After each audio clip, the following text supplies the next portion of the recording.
Okay, so update. It is the day after Thanksgiving. I went to Lowe's first thing in the morning, right after they opened, to get me just a recap of what's going on. Yesterday, I after putting the second row in, I realized the level was leaning forward way too much for comfort. And it got real bad over here. This section here, over there's not too bad, but anyway, you don't want a retaining wall leaning this way, right? If this is the ground, if the bottom of my hand's the ground, you want it battered this way. And one of the levels I didn't check was the front to back. I did check it, I just didn't realize how bad it could be. Anyway, so one of the solutions was to put shims. I tried making some shims, but it would take 1, 2, 3, 4 or 3 rows of shims to correct it. And then at the end of the day, you still have your base course that's leaning forward. And after looking at videos on how retaining walls fail and how they overturn and stuff like that, I just couldn't sleep with the fact that the base course was like that. So I said, you know what, let me try today in the morning. Let me try digging out the front of the base course, putting a San Angelo bar end there, lifting it up enough so I can put quarter rock underneath, level it, and so it's a little actually leveled the other way, just a little bit. So, and that's what it would have to take. So I would have to do this for all of them. The good news is that I was able to do it.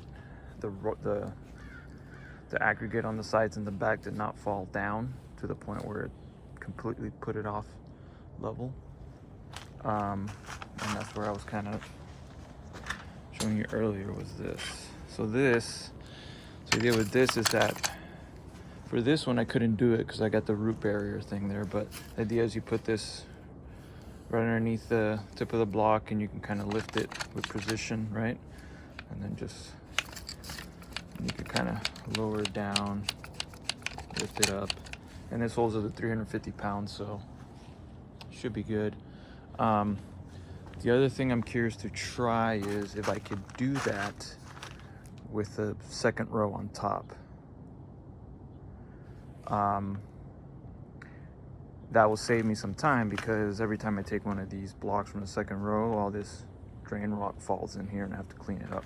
So that could save me some time, so I think that's what I'm gonna do. I'm gonna dig out here and I'm gonna try leveling out this other guy and see how that goes. And if that goes well, then that's good news.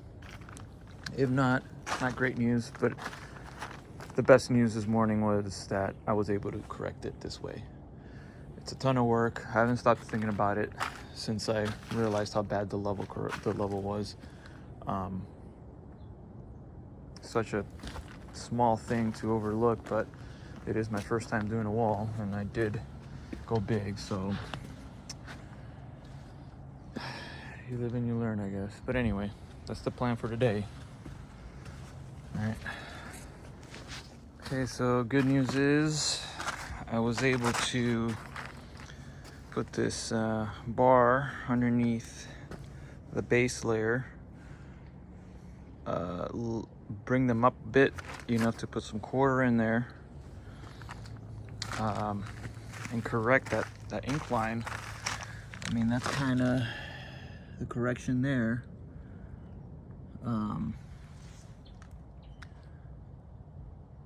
And then just kind of make my way that way and then come back and do that whole thing over there. So far it's been okay. I don't know if some of these are staying. Well, I guess maybe those haven't been lifted up, but this one has been lifted up. Anyway, I'll take some unleveling in the back for a more inclined thing. Yeah, that's where I'm at. This is the end of day update on Friday. day after Thanksgiving, so I spent most of the day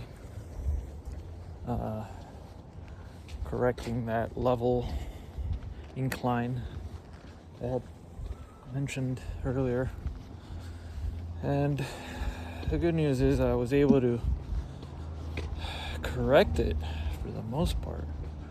I corrected enough where it's good. It's good to go. It was a pretty big correction. But anyway, so here it is corrected. I went all the way down here to the corner.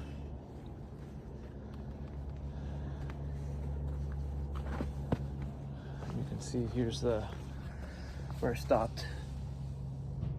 That's the amount that I lifted it up. So tomorrow I will continue from here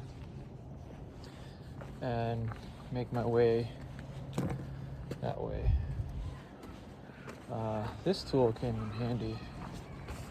This is a lift jack. So you put this underneath the paver. So you put this like at the bottom of the paver, and this gives you pretty much precision control of how much you lift it and how much you drop it. So that was a good buy. I was at Lowe's, $80. Funny, I went there this morning, and that's all I bought. It wasn't even Black Friday thing, you know. So anyway, pretty tired. And tomorrow, hopefully, my goal is to get at least to this other vent. If I get here to this vent, from there to here, then Sunday I could probably make it up to here, and then Monday finish it off. I don't think these are too bad. These are not as bad as the ones over there. So, all right, that's my update.